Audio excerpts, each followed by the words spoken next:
بسم اللہ الرحمن الرحیم. عزیز طلبہ السلام علیکم. امید ہے آپ سب لوگ خیریت سے ہوں گے اور خوش بھی ہوں گے. اللہ تعالیٰ آپ کی خوشیاں ہمیشہ قائم اور دائم رکھے، آپ ہنستے اور مسکراتے رہیں. عزیز طلبہ، آج کے سبق میں ہم جو ہے وہ فرسٹ ایئر کا جو اردو کا پیپر ہے اس کا جو حصہ گرامر میں جو ایک لفظ تشبیہ ہے اس کے حوالے سے چند باتیں جو ہے وہ سیکھنے جا رہے ہیں. تو آئیے آج کے سبق کا آغاز کرتے ہیں. عزیز طلبہ، یہ جو لفظ تشبیہ ہے، یہ لکھا ہے میں نے تشبیہ. یہ عربی زبان کا لفظ ہے اور اس کا جو معنی ہے وہ ہے مشابہت اختیار کرنا یا مشابہ بنانا. عزیز طلبہ، اگر ہم اس کے اصطلاحی معنی دیکھیں تو کسی ایک چیز کو مشترک صفات کی وجہ سے کسی دوسری چیز جیسا قرار دینا تشبیہ کہلاتا ہے. یعنی کہ ایک چیز کو خوبیوں کی بنا پر، مشترک خوبیوں کی بنا پر کسی دوسری چیز جیسا جب ہم یکی مانند یا اس طرح یا ہو بہو یا مثل یا سی ساس کے لفظ بھی آتے ہیں. یعنی نازکی اس کے لب کی کیا کہیے، پنکھڑی ایک گلاب کی سی ہے. تو اسی طرح مشترک صفات کی بنا پر جب ایک چیز کو ہم کسی دوسری چیز جیسا قرار دیتے ہیں تو اسے تشبیہ کہتے ہیں. اس کے بعد ہے عزیز طلبہ ارکان تشبیہ. جہاں ہم لکھیں گے ارکان تشبیہ. عزیز طلبہ، ارکان تشبیہ 5 ہے. کتنے ہیں؟ 5. نمبر 1 ہے مشبہ.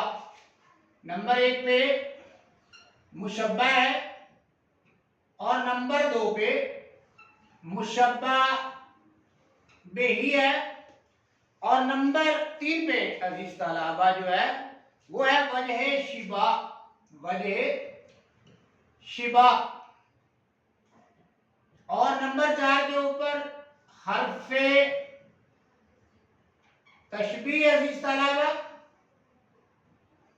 اور نمبر 5 کے اوپر ہے عزیز طلبہ غرض تشبیہ. نمبر 5 کے اوپر کیا ہے؟ غرض تشبیہ. نمبر 1، نمبر 2، 3، 4 اور 5. تو عزیز طلبہ یہ 5 ارکان جو ہے یہ تشبیہ میں شامل ہیں یا تشبیہ کے یہ 5 ارکان ہیں. تو عزیز طلبہ مشبہ کہتے ہیں جس کو تشبیہ دیں. جس کو تشبیہ دیں وہ مشبہ ہے. جس سے یا کو کلب جس کو تشبیہ دیں وہ مشبہ، اور جس سے تشبیہ دیں وہ مشبہ بہی، اور مشترک صفت جو ہے اس کے اندر اس کو وجہ شبہ کہتے ہیں. مشترک صفت جو ہے، مشترک صفت جو ہے عزیز طلبہ اس کو وجہ شبہ. اور وہ حروف جو تشبیہ کے لیے استعمال ہو، جیسے کی، طرح، کی، مانند، کی طرح، کی مانند، ہو بہو، مثل، سی سا سین مطلب کہ دوسرے لفظ بھی ہیں. تو وہ حروف جن کی مدد سے ہم تشبیہ دیتے ہیں. اور غرض تشبیہ ہے عزیز طلبہ جس مقصد کے لیے تشبیہ دیتے ہیں. جس مقصد کے لیے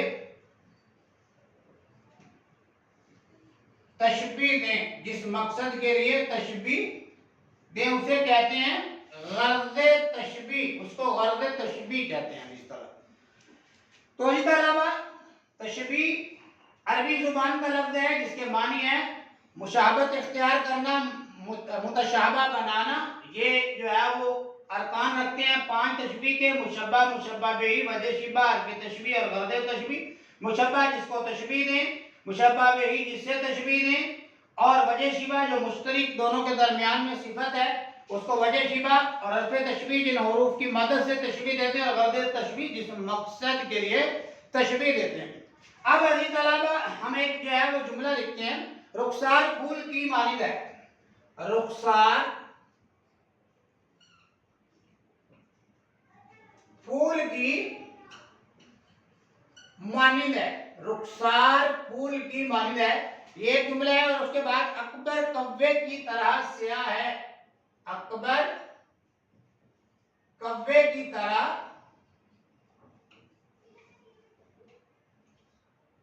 سیاہ ہے، اکبر کوے کی طرح سیاہ ہے، لڑکی چاند جیسی ہے، لڑکی چاند جیسی ہے۔ تو اسی طرح یہ تین سینٹینس ہیں ہمارے پاس، تین جملے ہیں۔ اب ہم اس میں دیکھیں گے کہ اس میں مشبہ کون ہے، مشبہ بہ کون ہے، وجہ شبہ کون ہے، حرف تشبیہ کون ہے اور غرض تشبیہ کون ہے۔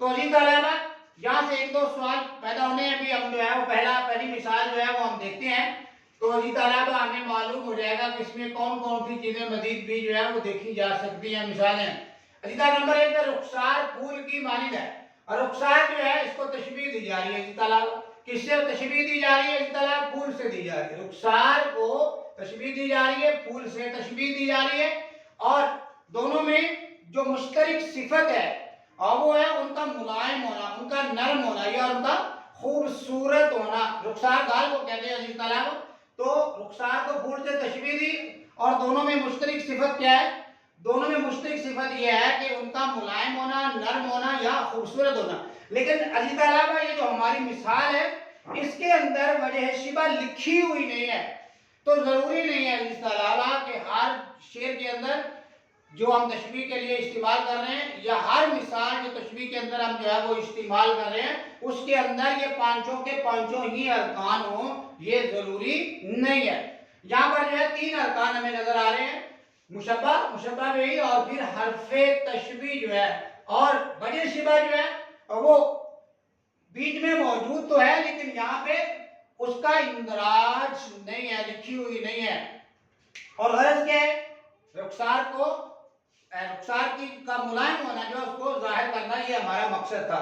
اس کے بعد اسی طرح ہمارے پاس دوسری مثال، اکبر کوے کی طرح سیاہ ہے، اکبر کو جو ہے وہ ہم تشبیہ دے رہے ہیں، تو اکبر تو ہو گیا اسی طرح مشبہ، اور کس سے دے رہے ہیں، کوے سے دے رہے ہیں، تو یہ اسی طرح مشبہ بہ، مشبہ بھی ہے، مشبہ بہ بھی ہے، اور اس کے بعد دونوں میں جو مشترک وجہ جو شبہ ہے، دونوں میں جو مشترک خصوصیت ہے وہ سیاہ ہونا ہے، تو کی طرح جو ہے عزیز طلبہ یہ یہاں پر جو ہے وہ حرف تشبیہ ہے، تو مشبہ بھی ہے، مشبہ بہ بھی ہے، حرف تشبیہ بھی ہے اور وجہ شبہ بھی ہے۔ اور غرض کیا تھی، مقصد کیا تھا یہ تشبیہ دینے کا، کہ اکبر کی رنگت کو ظاہر کرنا، اکبر کی رنگت کو بیان کرنا، بتانا کہ اکبر کی رنگت جو ہے وہ کس طرح کی ہے۔ اسی طرح اس کے بعد ہمارے پاس تیسری مثال ہے، لڑکی چاند جیسی ہے، لڑکی کو جو ہے وہ ہم تشبیہ دے رہے ہیں، لڑکی تو اسی طرح مشبہ، کیونکہ جس کو تشبیہ دیتے ہیں وہ مشبہ، جس سے تشبیہ دیتے ہیں اسی طرح وہ مشبہ بہ، اور جیسی جو ہے اسی طرح یہ ہے حرف تشبیہ۔ اور وجہ شبہ دونوں میں کیا ہے، وجہ شبہ دونوں میں خوبصورتی ہے، اور مقصد کیا تھا، غرض تشبیہ کیا ہے، مقصد یہ تھا کہ لڑکی کی خوبصورتی کو ظاہر کرنا، بتانا کہ لڑکی کتنی خوبصورت ہے۔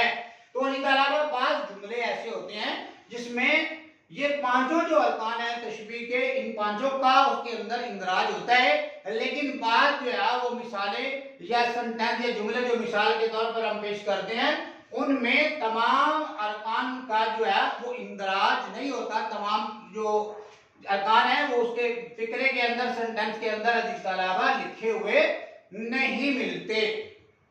عزیز طلبہ یہ تھا ہمارا آج کا سبق، امید ہے آپ کو آج کا سبق پسند آیا ہوگا، سمجھ بھی آیا ہوگا۔ کمنٹس میں اپنی رائے کا اظہار ضرور کیجئے، اگر آپ کو ویڈیو اچھی لگے تو پیج کو فالو کیجئے، ویڈیو کو لائک کیجئے، اپنا بہت سا خیال رکھیے، اپنی تعلیمی سرگرمیاں جاری رکھیے۔ اگلی ویڈیو تک کے لیے مجھے دیجیے اجازت، اللہ حافظ۔